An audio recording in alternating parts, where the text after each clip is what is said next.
नमस्कार. माय रेसिपीज मराठी या आपल्या यूट्यूब चॅनलवर तुमचे मनापासून खूप खूप स्वागत. तर आज मी जे नव्याने स्वयंपाक शिकत आहे त्यांच्यासाठी आणखी एक रेसिपी शेअर करत आहे. ती म्हणजे मऊ लुसलुशीत अशी टम्म फुगणारी चपाती. तसे पाहता चपाती बनवणे हे काही अवघड नाही, परंतु जे नव्याने स्वयंपाक शिकत आहेत त्यांच्यासाठी या व्हिडिओमध्ये मी काही टिप्स सांगितलेले आहेत, ज्या त्यांना नक्कीच उपयोगी पडतील. त्यामुळे जर ते चपाती बनवतील तर ती अगदी मऊसूत टम्म फुगणारी अशी बनेल. तर इथे मी तुम्हाला ही चपाती दाखवते आहे. पहा, अगदी मऊ लुसलुशीत अशी ही चपाती आहे. तर ही चपाती आपण दुसऱ्या दिवसापर्यंत देखील खाऊ शकतो, इतकी ही सॉफ्ट राहते. हाताने कशाही प्रकारे दुमडली असता पुन्हा ही व्यवस्थित सरळ केली तर ती अगदी व्यवस्थित सरळ देखील होते.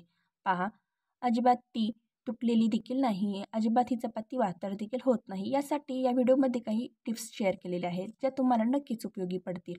तर इथे मी ही चपाती तुम्हाला कट करून दाखवते आहे. पहा, या चपातीचे सर्व पदर अगदी सुटसुटीतपणे आणि व्यवस्थित असे निघालेले आहेत. म्हणजे ही चपाती अगदी छान अशी फुगलेली आहे आणि अगदी मऊ लुसलुशीत तयार झालेली आहे. तर अशी मऊ लुसलुशीत चपाती कशी बनवायची ते आता या व्हिडिओमध्ये पाहूया. तर चपाती बनवण्यासाठी सर्वात अगोदर इथे आपण कणिक मळून घेणार आहोत. तर त्यासाठी किचन ओट्यावर एक सुती कापड ठेवावा आणि त्यावर अशा प्रकारे एक उबट आणि थोडेसे पसरट असे भांडे ठेवावे. जसे की एखादा टोप किंवा कढई वगैरे इथे तुम्ही वापरू शकता. यामुळे काय होते, तर आपण जे किचन ओट्यावर कपडा ठेवला आहे त्यामुळे हे भांडे इकडे तिकडे कणिक मळताना हलत नाही आणि कणिक व्यवस्थित मळता येते. शिवाय अशा प्रकारचे उबट आणि पसरट भांडे जर कणिक मळताना वापरले तर कणिक पटकन मळता येते आणि पीठ किचन ओट्यावर देखील सांडत नाही. त्यामुळे परातीऐवजी तुम्ही अशा प्रकारच्या टोपाचा कणिक मळताना नक्कीच वापर करा.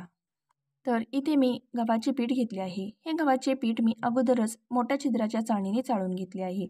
परंतु तुम्हाला हे गव्हाचे पीठ जर चाळून घ्यायचे नसेल तर नाही घेतली तरी देखील चालेल.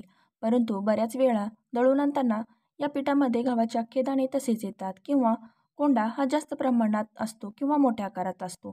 त्यामुळे मोठ्या छिद्राच्या चाळणीतून हे पीठ जर चाळून घेतले तर गव्हाचे दाणे आणि मोठ्या आकारात जो कोंडा असतो तो निघून जातो. त्यामुळे चपाती अगदी मऊ लुसलुशीत होण्यास मदत होते. तर आता हे चाळून घेतलेले गव्हाचे पीठ मी अशा प्रकारे मुठीने एक एक मूठ या टोपामध्ये घालत आहे. एक मूठ म्हणजे एक मध्यम आकाराची चपाती असे हे प्रमाण आहे. तुम्हाला जितक्या प्रमाणात चपात्या बनवायच्या आहेत तितक्या प्रमाणात तुम्ही मुठीने अशा प्रकारे हे गव्हाचे पीठ घेऊ शकता. तर इथे मला 7 मध्यम आकाराच्या चपात्या बनवून घ्यायच्या आहेत. त्यासाठी इथे मी 7 मुठी हे गव्हाचे पीठ घेतलेले आहे. तर हे प्रमाण देखील नवशिक्यांसाठी उपयुक्तच ठरेल. याऐवजी तुम्ही मुठीचे प्रमाण करून घरातील कोणत्याही एका वाटीचे प्रमाण ठरवून अशा प्रकारे गव्हाचे पीठ घेऊ शकता. म्हणजे रोजच्या वापरासाठी ते सोयीस्कर होईल. तर आता या गव्हाच्या पिठामध्ये मी चवीनुसार मीठ घालत आहे. पाव चमच्यापेक्षा जास्त हे मीठ घातलेले आहे. तर इथे लक्षात ठेवण्यासारखी गोष्ट म्हणजे मीठ देखील गव्हाच्या पिठाच्या प्रमाणात योग्य असावे. जर मीठ थोडेसे जास्त झाले तर चपाती वातड होण्याची शक्यता असते. म्हणूनच मीठ देखील अगदी योग्य प्रमाणात घालावे. तर आता मीठ या पिठामध्ये घातल्यानंतर ते व्यवस्थित हाताने मिक्स करून घ्यावे. आता यामध्ये आवश्यकतेनुसार थोडे थोडे पाणी ओतत हे पीठ आपल्याला व्यवस्थित भिजवून घ्यायचे आहे. तर हे कणिक मळताना आपल्याला जास्त तिंबायची देखील गरज नाही. तर पाणी ओतत अगदी हलकेच हाताने हे भिजवून घ्यायचे आहे. तर अगदीच घट्ट किंवा अगदी सैल अशी ही कणिक भिजवायची नाही. तर मध्यम स्वरूपात आपल्याला ही कणिक व्यवस्थित भिजवून घ्यायची आहे. तर व्हिडिओमध्ये तुम्ही पाहू शकता थोडे थोडे पाणी होतात अशा प्रकारे इथे मी ही कणिक चांगली मळून घेतलेली आहे. अगदीच घट्ट किंवा अगदी सैल अशी ही कणिक भिजवलेली नाही. तर मध्यम स्वरूपात ही कणिक मी इथे भिजवून घेतलेली आहे. तर आता या कणकेला हाताने थोडेसे पाणी लावून घ्यावे. म्हणजे कणिक वरच्या बाजूने हवेने सुकणार नाही आणि मऊ देखील राहील. तर आता अशा प्रकारे इथे मी या कणकेला वरच्या साईडने पाणी लावून घेतले आहे. यावर झाकण ठेवून अर्धा तासासाठी बाजूला ठेवून द्यावी. कारण कणिक चांगली भिजली की चपाती अगदी मऊ लुसलुशीत होते आणि छान फुगते देखील. तर आता अर्धा तासानंतर यावरील मी झाकण काढून पाहते आहे. तर कणिक ही छान अशी भिजली आहे. तर आता हाताला थोडेसे पाणी लावून पुन्हा ही कणिक मी अशा प्रकारे व्यवस्थित मळून घेत आहे. तर आता ही कणिक छान अशी अगदी मऊ झालेली आहे. त्यामुळे आता तुम्हाला जर इथे आणखी पाणी लावायचे असेल तर लावू शकता. तर अगोदरच इथे मी ही कणिक छान अशी भिजवून घेतलेली होती. त्यामुळे इथे मला पाण्याचा जास्त वापर करावा लागला नाही. तर अशा प्रकारे 1 ते 1.5 मिनिटभर ही कणिक हाताने दाबत अशा प्रकारे मऊ करून घ्यायची आहे. व्हिडिओमध्ये तुम्ही पाहू शकता. तर आता कणिक अगदी छान अशी मळून झालेली आहे आणि अगदी मऊ देखील झालेली आहे. तर आता अगदी पाव चमचा यावर तेल ओतावे आणि पुन्हा तेलामध्ये ही कणिक मळून घ्यावी. यामुळे काय होते तर चपाती बनवल्यानंतर बऱ्याच वेळापर्यंत सॉफ्ट राहण्यास मदत होते. तर अशा प्रकारे इथे मी तेलामध्ये ही कणिक व्यवस्थित अशी मळून घेतली आहे. तर अगदी पाव चमचा आपल्याला इथे तेलाचा वापर करायचा आहे. जर यापेक्षा जास्त प्रमाणात तेल वापरले तर चपाती काळपट दिसू शकते. त्यामुळे अगदी शेवटी आपल्याला तेलाचा वापर करून अशा प्रकारे कणिक तेलामध्ये चांगली मळून घ्यायची आहे. तर पहा अशा प्रकारे मध्यम स्वरूपात इथे मी ही कणिक मऊ करून घेतली आहे. जर तुम्ही ही कणिक जास्त घट्ट ठेवली तर चपाती वातड होते आणि ती तुटत देखील नाही. आणि जर कणिक जास्त सैल बनवली तर ही चपाती फुगणार देखील नाही. त्यामुळे मध्यम स्वरूपात कणिक चांगली व्यवस्थित मऊ करून घ्यायची आहे. तर आता ही कणिक चांगली मऊ करून झालेली आहे. आता चपाती बनवायला घेऊया.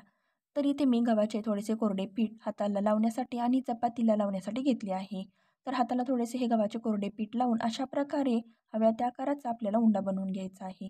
हा तयार केलेला उंडा या गव्हाच्या कोरड्या पिठामध्ये अशा प्रकारे घोळवून घ्यावा.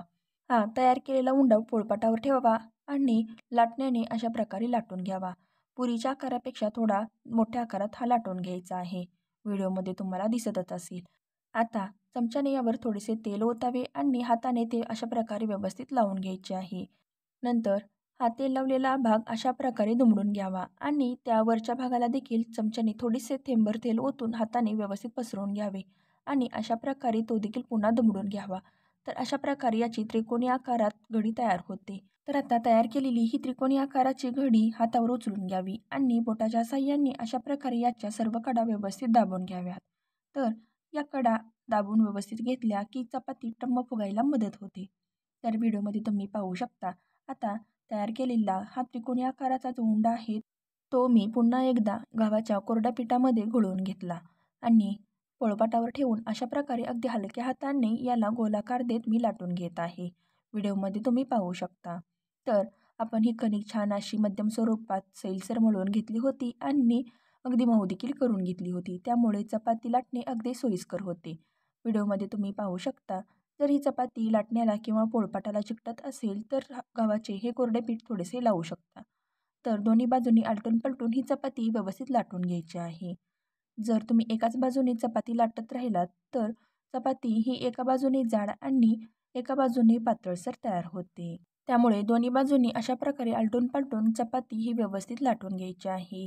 म्हणजे चपाती दोन्ही बाजूंनी छान टम्म फुगायला मदत होते. तर पाहू शकता अशा प्रकारे अगदी जाडसर किंवा पातळसर नाही तर अगदी मध्यम स्वरूपात इथे मी ही चपाती लाटून घेतली आहे. व्हिडिओमध्ये तुम्ही पाहू शकता. अगदी गोल गरगरीत अशी ही चपाती तयार झालेली आहे. तर आता तयार केलेली ही चपाती अगोदरच इथे मी तवा गरम करायला ठेवला होता आणि या तव्याला तेल देखील थोडेसे लावून घेतली होती. त्या तव्यावर ही चपाती अशा प्रकारे हाताने अलगदपणे घालावी.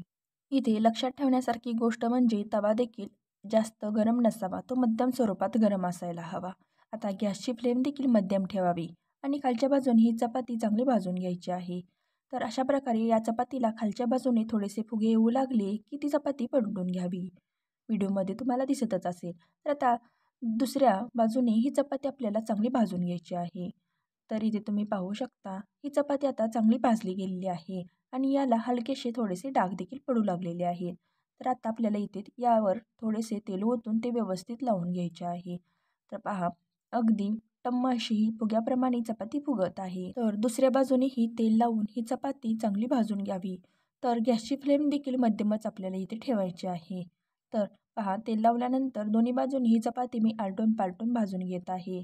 जर चपाती एकदाच पलटून घेतल्यानंतर जर तुम्ही तेल लावले तर चपाती ती काळपट दिसू लागते आणि ती कच्ची राहिल्यासारखी वाटते. त्यामुळे चपाती अगोदर व्यवस्थित भाजून घ्यावी आणि नंतरच त्याला तेल लावून घ्यायचे आहे. व्हिडिओमध्ये तुम्हाला ही संपूर्ण कृती दिसलेलीच आहे. तर पहा अशा प्रकारे इथे मी ही चपाती व्यवस्थित अशी भाजून घेतली आहे. आता ही भाजलेली चपाती अशा प्रकारच्या एका जाळीदार टोकरीमध्ये काढून घ्यावी. म्हणजे याची वाफ निघून जाते आणि त्याला पाणी देखील सुटत नाही. त्यामुळे चपातीला अगदी शेवटपर्यंत संपेपर्यंत वास येत नाही. तर ही एक टीप लक्षात ठेवण्यासारखी आहे. तर अशाच प्रकारे बाकीच्या मळलेल्या सर्व पिठाच्या आपल्याला चपात्या बनवून घ्यायच्या आहेत.